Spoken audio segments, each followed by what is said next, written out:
vous avez vu que Johannes Kuhlmann, le directeur de l'eau de la cryosphère à l'Organisation météorologique mondiale, s'est connecté. Donc, on va l'écouter. Est-ce que vous êtes avec nous? Oui, oui, je suis là. Je Ben, ne c'est sais pas parfait. si vous pouvez me voir ou entendre bien, mais ça Oui, va? on vous voit et on vous entend. C'est à vous. Ok.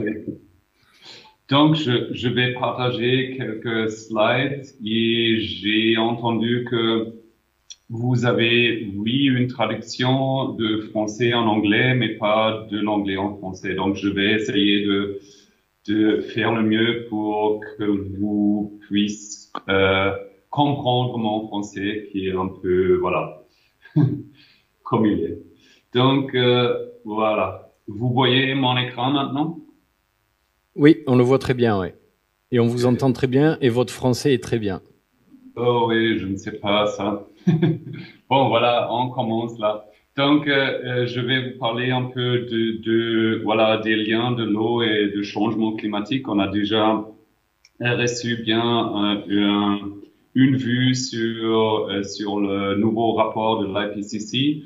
Et maintenant, je veux bien enfoquer vraiment un peu sur la connexion eau et climat. Et là, sur ce slide-là, on voit les indicateurs du Global Climate Observing System à gauche.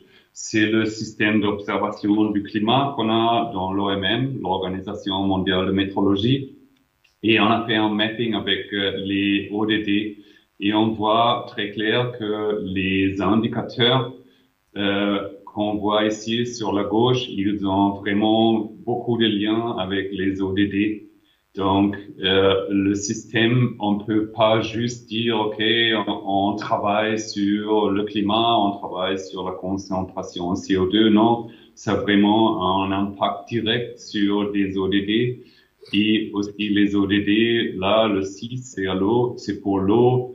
On ne peut pas logrer l'ODD 6 pour fournir de l'eau aux hommes et au climat, à l'humanité et au climat, sans vraiment voir aussi les conséquences du changement climatique dans les indicateurs du climat. Là, la seconde, c'est un peu long maintenant. Voilà. Ok. Je veux juste mentionner le ODD 6 sur l'eau. On n'est vraiment pas sur le track. Je ne sais pas comment dire ça en français. On est dehors vraiment de toute possibilité pour le logrer. Pour le moment, on a trop des gens qui vivent dans les zones stressées de l'eau. On a 130 pays qui vont rater l'ODD 6 sur la gestion intégrée de l'eau et on n'a vraiment pas assez de financement qui est reflété pour améliorer la situation intégrale de eau et climat. On a, je crois, beaucoup de financement, on a peut-être assez de financement. Beaucoup des gens disent on n'a pas assez. Je crois on a beaucoup de financement, mais c'est pas géré dans une monde ou un mode intelligent pour voilà motiver des solutions à mi et long terme. On a un financement maintenant, c'est un peu, voilà, on doit faire quelque chose et on fait quelque chose, mais on devrait changer un peu la philosophie du financement climatique au développement et je vais revenir à ce point un peu plus tard. Donc, si on voit, on a déjà eu la présentation de l'IPCC. L'OMM a aussi un Global Climate Report tous les années qu'on fait sur les COP. Et ça, c'est le dernier qu'on a fait. Donc, on est déjà à 1,2% et on a 2,3 billions de gens qui vivent dans les zones stressées. Donc, on voit la différence de la température entre 2020 pour les 30 années qu'on utilise tout le temps à l'OMM pour classifier le climat, on voit que le changement des températures est vraiment pas uniforme sur le monde et on a vraiment des zones où ça chauffe beaucoup plus, on a des autres zones où ça chauffe pas. Et on voit aussi ici à droite que on a vraiment des changements dans la précipitation. Donc l'eau, voilà où on peut vraiment accéder aux ressources, ça change, c'est un changement constant. Dans le temps, c'est pas aussi uniformément, on a un peu plus ou un peu moins, non, ça change beaucoup, ça a un bias en total, un peu, mais c'est aussi très varié régionalement. Si on évalue les missions GRACE, c'est des missions satellites qu'on a pour les 20 ans qui sont passés maintenant, on a une perte de l'eau d'un centimètre global. Donc, ça veut dire pour chaque mètre carré, on perd 10 litres de l'eau. C'est de l'eau qui vient de la nature, ça vient des glaciers, c'est l'eau qui disparaît de la surface de la Terre. Ça va dans les océans, c'est partie du changement des niveaux des océans, mais c'est aussi grave qu'on perd cette eau sur la Terre. C'est eau qui nous manque pour produire des aliments, c'est eau qui nous manque pour gérer de l'énergie. Et on voit ici, beaucoup de fois, c'est lié à des pertes de l'eau dans la cryosphère. Mais on a aussi des pertes de l'eau, voilà, dans les États-Unis, au Brésil, en Afrique. Voilà, ça, c'est pas lié en Australie, c'est pas lié à le changement dans la cryosphère. Donc, c'est une perte d'eau à longtemps et ça va continuer. Donc, ça, c'est vraiment quelque chose qu'on doit adresser très urgentement. Contre ça, on a une consommation de l'eau qui, voilà, ça augmente tout le temps. On voit ici le monde entier. Donc, si on prend les 30 ans passés, on a, voilà, presque doublé la consommation de l'eau. Mais on perd aussi beaucoup de l'eau sur la surface de la Terre. Donc, c'est pas une situation très agréable qu'on voit maintenant. Si je peux aussi le changer, voilà. Maintenant, je crois que c'est un peu mieux pour vous, non? Si on voit maintenant le numéro des personnes qui ont pas assez à manger dans le monde, on est sur cette graphique ici et on voit jusqu'au 2010, quoi. On a baissé un peu le nombre des gens qui étaient pas fournis avec alimentaire. Mais maintenant, c'est une stagnation et maintenant, avec le Covid, ça a aussi augmenté. Donc, contre la situation qu'on perd de l'eau et on consomme plus, on ne logre pas à réduire d'un numéro significant les gens qui n'ont pas assez à manger. Et je crois que ça, c'est vraiment tragique. C'est pas drôle, ça. Si maintenant on voit la prochaine slide.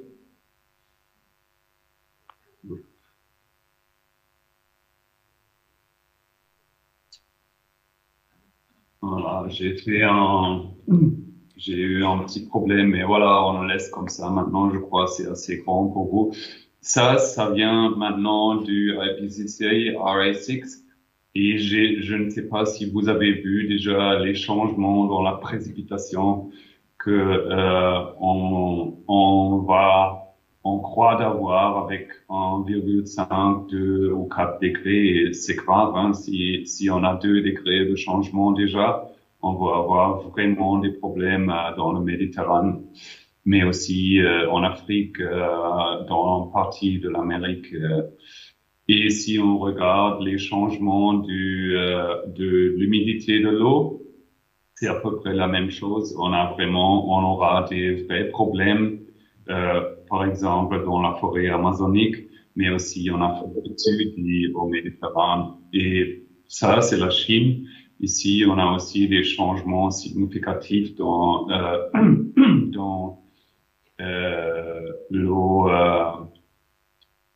dans la terre. Donc, c'est plutôt grave. On a évalué à l'OMM le Global Water Stress dans les points chauds du stress de l'eau mondiale et c'est une combinaison de voir où on a des problèmes pour irrigation parce que dans la consommation de l'eau que je vous ai fait voir, le 80% c'est eau qu'on utilise pour irrigation, c'est pour produire des produits alimentaires. Donc ça, cette image-là, c'est une combinaison de informations de World Food Organization, FAO, à Rome, et du World Resources Institute. Et on a compté les pixels dans les différentes zones. Et on voit ici qu'on a vraiment deux points focaux, deux points chauds, c'est l'Inde et c'est la Chine. Et la Chine, c'est pas trop connu, je crois. Tout le monde parle, je ne sais pas, de Central Asia, Middle East, mais vraiment où on a plus de problèmes, c'est les deux zones-là. Aussi en Afrique, mais voilà, les deux zones principales avec beaucoup de problèmes, c'est les deux zones-là. Je veux bien aussi mentionner que et je sais dans la présentation que vous avez vu déjà, il y avait des références à la cryosphère. La cryosphère maintenant impacte sur plus de 1,9 milliard de gens. Donc on bénéficie de la caractéristique réservoir de la cryosphère. On a de la neige, on a de la glace.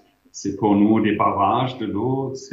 Et ça sert à nous fournir de l'eau dans les temps qu'on n'a pas assez de précipitations. Ici, on voit ici juste l'Asie. Donc, on voit sur cette graphique, on voit la contribution du snow and glacier, donc de la neige et des glaciers dans les fleuves principaux de l'Asie. Et on peut voir que voilà, c'est pas très étonnant sur les hauteurs du Himalaya, on a des fleuves qui sont presque tout l'eau qui coule, ça vient presque tout l'eau qui coule, ça vient de la cryosphère. Mais dans ces cas-là, maintenant, je ne vois plus ma présentation sur l'écran. Je ne sais pas, vous m'écoutez? On la voit très bien, nous. Ok, donc c'est juste de ma côté. Donc, tout bon. On voit, il n'y a pas peut-être beaucoup de gens là, mais si on voit l'Indus ou le Yellow River, on a des centaines de milliers de personnes là-dedans et ça, c'est grave si ça change vraiment beaucoup. Et ici, dans l'Indus, on a vraiment aussi un quart de l'eau disponible, ça vient des glaciers et les glaciers, ils vont disparaître, c'est clair pour moi. On a déjà vu ça dans le IPCC. C'est une question pas de 20 ans ou 30 ou 50 au cas des Himalayas, mais dans la projection qu'on a maintenant avec les nationally determined contributions, les contributions nationaux au accord de Paris, c'est pas assez, ça va disparaître.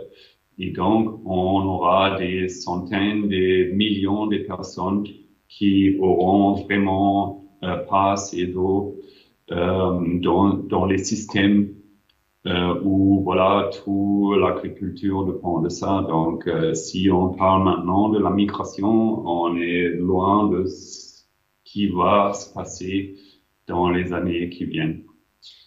On a à l'OMM fait un discours avec notre membre, donc on a 194 membres à l'OMM, c'est tous les États et quelques territoires. Et on voit ici la capacité de vraiment, la capacité de produire ou de soutenir les pays dans leur adaptation au changement climatique, dans les administrations des pays. Et on voit ici dans la gouvernance, voilà le cadrement légal ou gouvernance, on a 50% des pays du monde, ils ont des systèmes avancés. Basic Systems, c'est un slang OMM pour des systèmes d'information, c'est le hardware. Donc là, on a juste 45% des pays qui sont bien équipés. Et si on voit les provisions de services ou le discours, le user interface, vraiment c'est une mesure comment est utile un service qui on peut rendre, et un service, c'est peut-être une prévision, c'est peut-être une statistique ou une estimation de l'eau qu'on aura dans le futur. Là, on est vraiment juste sur 40%, et le numéro qui fait un peu peur, c'est les 40% ici qui sont not adequate, qui sont pas assez développés. Donc, on voit vraiment qu'on a une malconnexion entre ce qu'on peut faire scientifiquement avec notre administration et ce que les gens vraiment ont besoin. Si on voit sur cette image ici, la population à risque des inondations des fleuves, des flash floods, c'est des inondations rapides ou des sécheresses.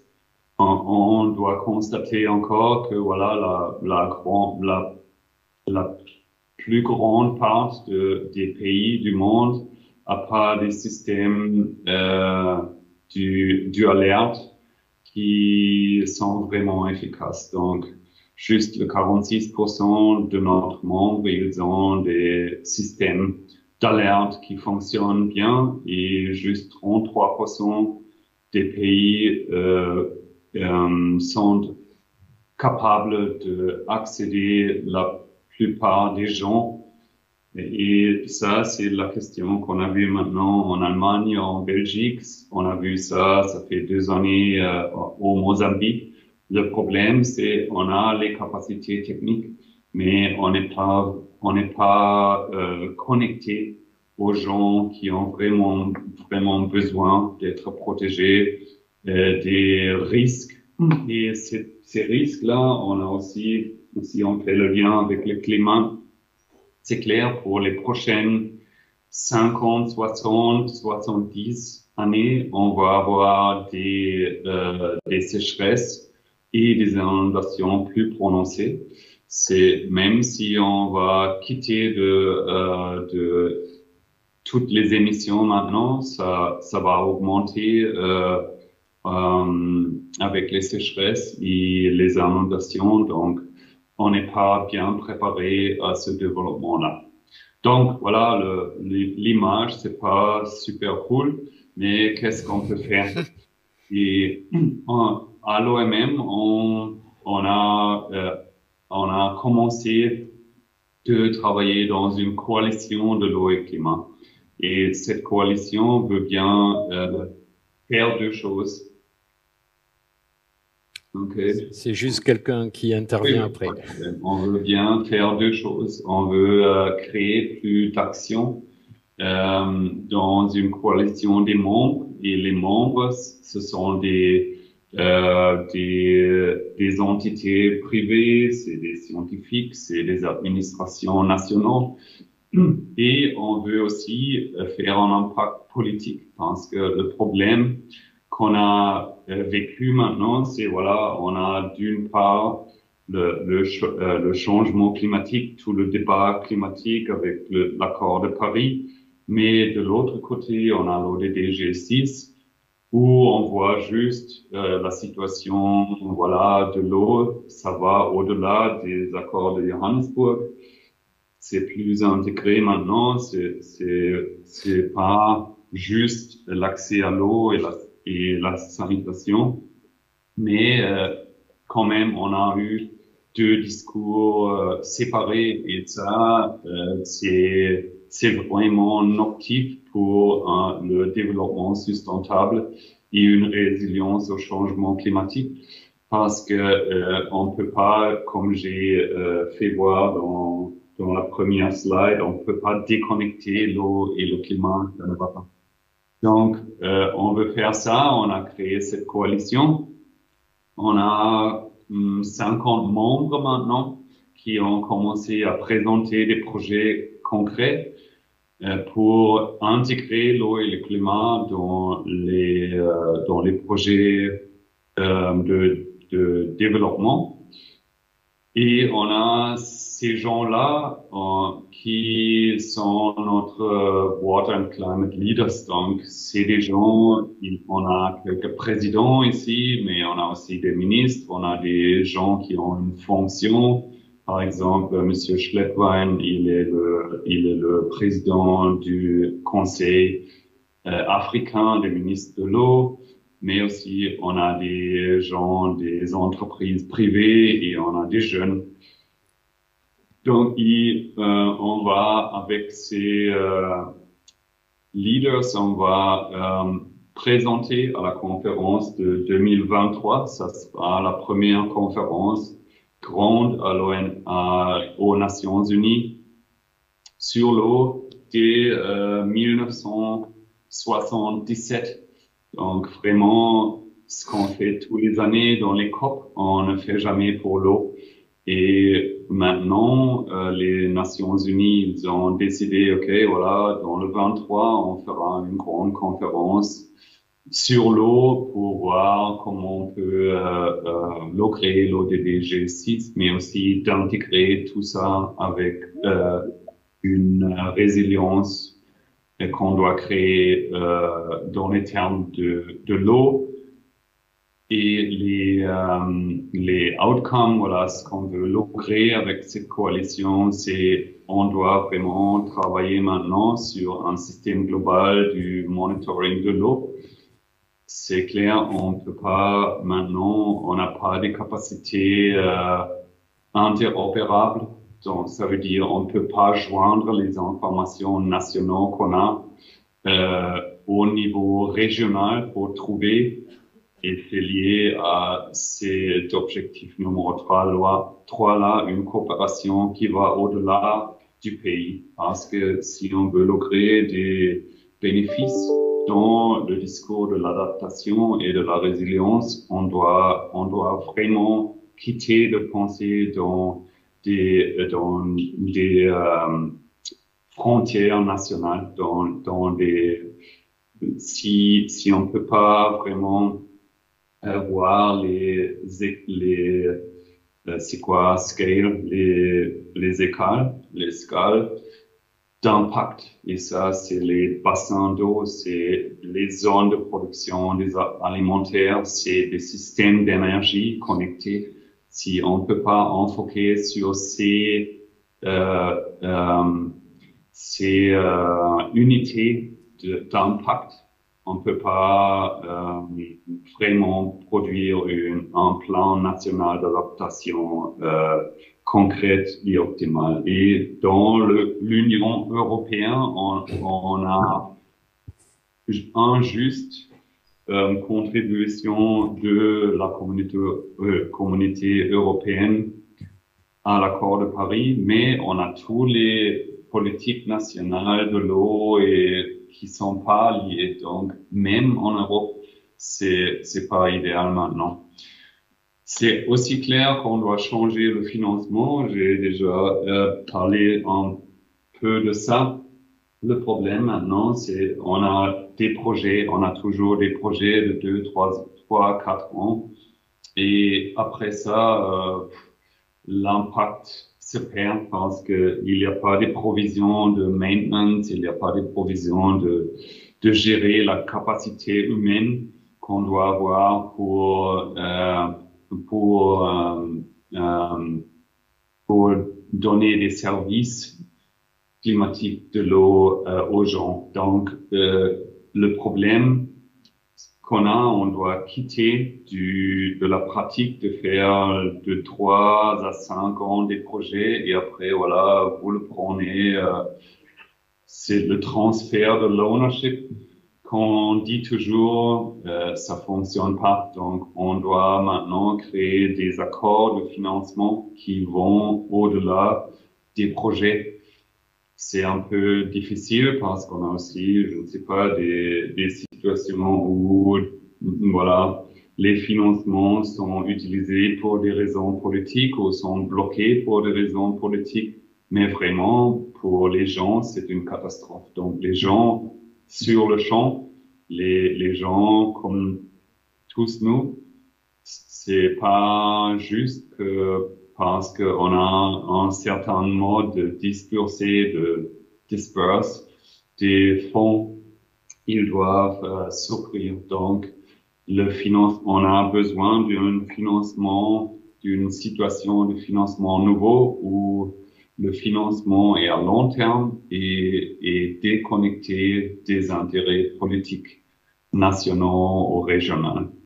Ça, c'est un grand défi, mais je crois on doit l'argumenter, sinon ça ne va pas. Donc, aussi, on veut avoir un mécanisme unifié pour un stocktake sur le climat et sur l'eau, parce que si on commence avec l'eau, comme on a commencé avec le climat, dans un système séparé, on va pas avoir une base de décisions politiques qu'on doit avoir qui est vraiment intègre ou voilà, synergise les informations sur l'eau et sur le CO2. Donc ça, c'est une grande idée avec pas trop de science, parce que pour le climate stocktake, on est presque là. On a le Global Atmosphere Watch. On peut très bien voir d'où le CO2 vient. Avec le méthane, on a un peu plus de problèmes. Mais pour le climate, pour le stocktake du climat, on a de la méthodologie. Pour le stocktake de l'eau, on a très peu. Donc, ça, c'est vraiment aussi une question scientifique là pour développer ce mécanisme et les méthodologies qu'on a besoin. Et après, on veut bien installer un mécanisme international pour le monitoring de la perte de l'eau, de la cryosphère et de maintenant commencer une discussion avec ou dans les bassins versants où c'est vraiment dramatique, où l'impact va être vraiment dramatique. Donc, je veux bien finir avec 4 messages clés. Message numéro 1, on a déjà aussi écouté dans la présentation sur l'IPCC. Donc, c'est vraiment chaque action qu'on fait maintenant, ça compte. C'est clair, on peut pas dire, voilà, c'est les politiques ou c'est les grandes entreprises, tous. Nous doivent maintenant prendre action. Donc, on n'a pas d'excuses. Le message numéro 2, c'est on doit adresser la perte de l'eau. Donc, on doit pour la cryosphère, on peut pas faire trop, ça va continuer, mais on peut changer notre système de gestion de l'agriculture, de land use. On peut recréer des zones humides, on peut créer plus de storage souterrain. Donc, on doit vraiment maintenant prendre des pas décisifs pour augmenter la situation où on peut avoir des réserves d'eau dans la nature ou sur la surface de la terre. Voilà, on doit intégrer le monitoring et système pour eau et climat. Et on peut vraiment entendre ou comprendre qu'on peut, avec une coopération qui va au-delà des frontières nationaux, on peut gérer un bénéfice qu'on peut partager. Et ça doit être inclus dans le mode du financement qu'on doit maintenant développer. Et ça doit être peut-être aussi modéré d'un mécanisme international objectif, parce que on voit dans beaucoup de bassins, on peut adresser le Nil, le Mekong, le Ganges, même le Rhin.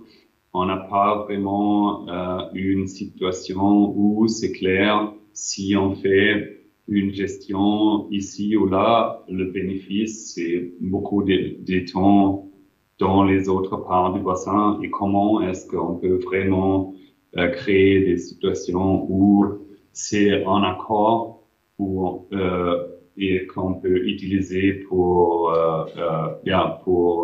mettre en valeur ces possibilités qu'on a avec la coopération internationale sur l'eau. Voilà, donc je m'excuse encore pour le français, c'était peut-être un peu difficile de temps en temps, mais je vous remercie beaucoup. Ça, c'est notre bâtiment à Genève, et j'espère que un jour vous pouvez nous visiter, ou aussi si vous avez des questions, je suis rejoignable sur email, et je suis d'accord que ma présentation et mon email sera partagé avec tout le monde ici. Merci beaucoup, Johannes. Merci pour votre présentation, pour l'effort d'avoir parlé français. Merci beaucoup.